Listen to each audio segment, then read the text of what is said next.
Is the typical real estate agent safe, and how does Zillow fit into that? We're actually bringing out some truths, peel back the layers of all this fluff. Shining the light on this industry as a whole. Maybe you should stay away from it.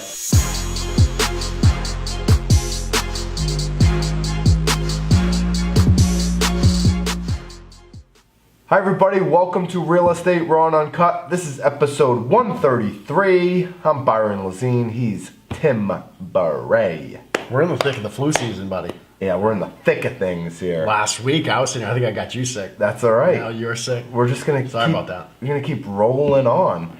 What do we got? We hitting that radio station topic? Or a little do discussion? these guys we have know? on the So we radio? have a radio show on 94.9 News Now and Stimulating Talk. It's a real FM station, so if you're local in CT, you'll be able to hit that up, 94.9. But it's FM. streaming too. Yeah, 949newsnow.com Right. is how you can stream it. And coming soon on seaportre.com, you'll be able to just podcast all the shows. So you're on the cusp of getting sick on this show. I was just getting over it on Saturday. Showed up, made sure we had our, Bob Ruth was the only one that was anchoring basically the show. We were just kind of the place fitters. That's right. But we did mention Zillow. We were talking about massive disruption in really all industries, but real estate, 'cause that's what we deal in. Right? Yeah, absolutely. So, I think Zillow's already disrupted. They have disrupted the industry as a whole. Yeah, absolutely. Because what used to happen? Well, no, the agent had a lot of the information, right? Yeah. So the value of the real estate professional in the past was the fact that if you wanted to find a property that was, let's say, 2,300 square feet of cape in a certain town, you had to go to that broker because the broker had this book. Yeah. And that book was published a month ago, right? And it took 2 weeks to actually get it out. So it's 6 weeks old. And, that information they had was still the best that they had. Right. And that's been replaced by up-to-the-minute information from the MLS. We always talk about trust being the biggest variable in selecting an agent. That was the same then as it is now, but it's different, right? You had to trust your agent, your broker, so much back then to be able to show you everything that's on the marketplace. Now you're coming to your agent, you already know what's on the market for the most part. There may be a few things that are off market that if you're working with a really good agent, they can kind of uncover for you, but you need to trust your agent for so many other different reasons now. Sure. But the point I was making was you've really got to be cognizant of what a company like Zillow and Zillow owns Trulia, what they could do to disrupt the industry even further. And the point that I made was Zillow Group is a public traded company. Sure. At the end of the day, Zillow does not care about, as much as they say they do, they don't care about the consumer, they don't care about the agent. It's the bottom line. If they're a public traded company on Wall Street, they care about one thing and one thing only. They're investors. And if it comes to a day where Zillow Group has a lot of pressure from their investors, a lot of pressure from Wall Street because the stock price is going down, they will make massive changes in their business model. And what does that mean? Right now they get the bulk of their money off of advertisers from real estate agents and real estate brokers. Now, if the stock price is tanking and they have to make massive shifts, do you not think that Zillow would just, instead of the home page being type in here, whatever property address or town you're searching for, they wouldn't change it to click here to have your home listed in 24 hours. And then you fill out a little sheet of all the information on your home and maybe a little, Zillow guy, little blue polo with a little Z on here, a little clipboard, comes out to your home, double checks everything, and now you've been listed on Zillow within 24 hours. And that actually Zillow brokerage. That thought process has scared a lot of people, and that I'm not trying to scare people. I'm just trying to be real. But that has been normal. I think that has come up, and so what you're talking about. Out of the last 19 quarters, because it is a publicly traded company, they have actually had negative earnings 9 quarter at the Yeah. past 9. So that can't continue forever. Correct. So the issue there is this came up. The added pressure of exactly what you're talking about was brought to them by a couple of Inman reporters last quarter. And they actually brought that out and said, look, this is what we believe you're going to do. And they sat him down, and Spencer Raskoff was sitting there, and he's like, look, hold on. He's been adamant saying we're never going to do that. Correct, and he we're took the never whole, doing that. Uber, they don't want to get out and they don't want to drive cabs. Yeah. Amazon, they helped you to deliver more products, but they're not into the products. Yeah. So he used that approach of all of the disruptors that are currently out there that have done great things, but Zillow it's not going to be a brokerage, Zillow's going to be a Zillow. Yeah, but here's the thing. You just brought up Uber. What Uber does is they've created a platform for these drivers. They got rid of the middleman. Yeah. For the drivers to come in and make an hourly rate, like per drive rate.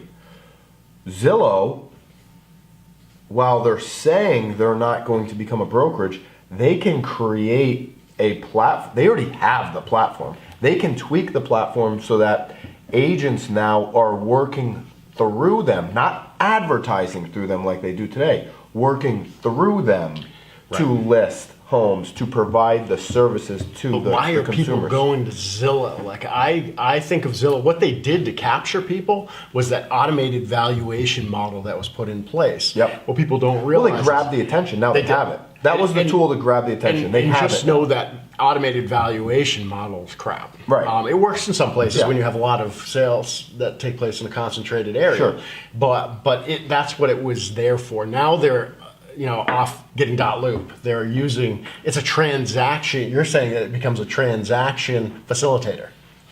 I'm saying it could. I'm saying they have all the pieces in place Zillow has the most options in the real estate industry.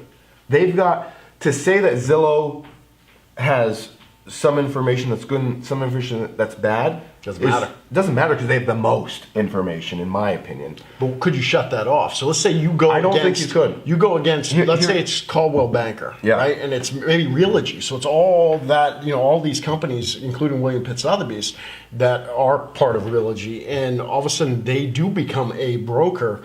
Then you cut that IDX feed off. Yeah. And the next time somebody goes in and they're looking for... Maybe there are 25 listings that somebody knows in this short radius, and they go in and there's only 5. Yeah. I'm not going back there again. Here's the thing. I don't think you can cut. First of all, they have mapped out so many people's homes that you can go on and see off-market homes on Zillow all the time. They have the attention. Zillow has the attention of the consumer. Now that can go away, but right now they have it. And if the consumer wants to put the information, here's what the MLS is. All it is a data input. No, I'll disagree. You know what the MLS is? The MLS is a place where if you were to list a property for me as another agent to see how much I'm getting paid. It could be that. That's it. But that's just data. I'm just putting data in. MLS is a data input. And you can put that same data into Zillow. You could. As a homeowner, right? It becomes a hub. It becomes the hub. So I think the information, depending on who's putting it in, right now it's the agents putting it into MLS. But you have to get the brokerage community to actually agree to do that. Or you just cut the brokerage community out. Yeah, but meaning, how do you do that in one fell swoop? So it's kind of like, how would you get it done? It doesn't happen all out. It's not a 100% anything, right? It's options. So where does Zillow go, and where do you see Zillow in 3 years? In 3 years, I just see them where they are today. That being said, I don't want to be short-sighted. We were on a call this morning at 5 a.m., which was rather interesting, where Keir was talking about Kodak. Yeah, it was a great one. Like, they thought that photographers and all these people were going to want to still share physical photos and print out physical photos. They were so blind to what they've always had and didn't adapt to the times. I think So taking a tangent off that comment, I think Zillow becomes the Kodak of the industry. And dies? And I see because that could happen too. If you look at their revenue streams or lack thereof, yeah, I think it's a losing model, and I think they're looking for all their revenue to be derived from these top teams. I think some teams are bailing. I think right. Well, here's why. To your point, why there's a lot of people bailing out of Zillow, like brokers bailing out of the advertising, because a big brokerage can come in, protect all their listings. So if you're a team and you're now wanting to advertise in the Zillow model, but you're only getting the leftovers, meaning you're just getting the couple of mom and pop listings that you're now getting the buyer leads on, that really hurts their advertising model. And they've always said we're an advertiser for the agent. But when you get, like, everybody, you find out who everybody is when you get punched in the mouth. And if Zillow keeps losing money, they're going to get punched in the mouth, and we're going to find out who they really are. Well, they're going to get scared, and they're Right. going to need to do something to stay alive. And that's where I So they're going think, to grasp for whatever is in front of them. yeah, and that's where I think if you are an independent, like for instance, I think the big brokerages are going to get hurt the most Keep going. going forward. Why? The big brokerages are getting hurt the most going forward because we've always said it, right? They're the cruise ship, we're the speedboat. But why are they going to get hurt? Are you talking about Zillow? From Zillow? If Zillow were to make a drastic change, meaning we're going to just provide services direct to the consumer and have these agents come in and facilitate those, whatever it may be, listing, buy, whatever. Here's why the big brokerage gets hurt.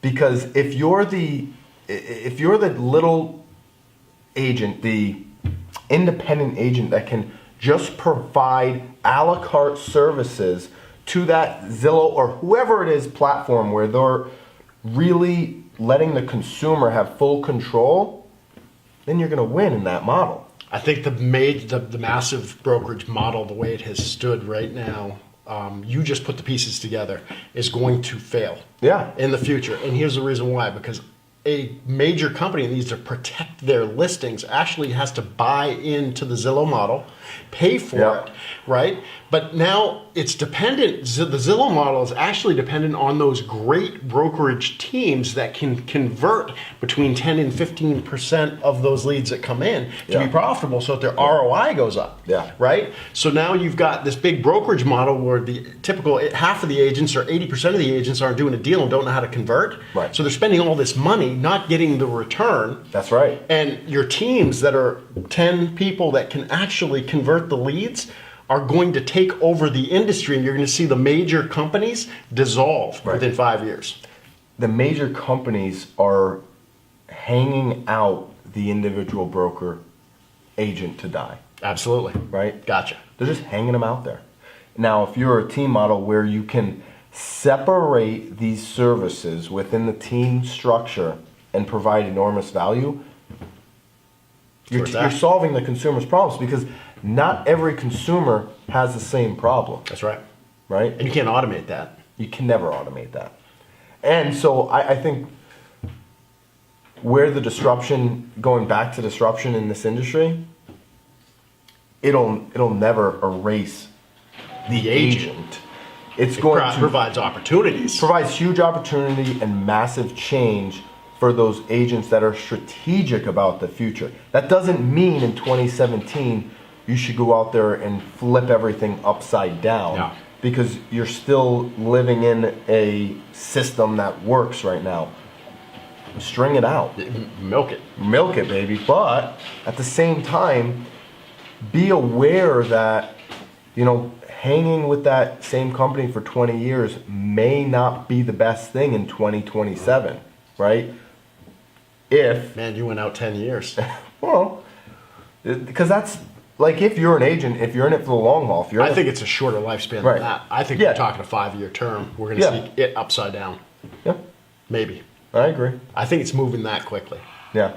And we're going to go deeper into this when I can breathe through my nose. So definitely drop us a comment.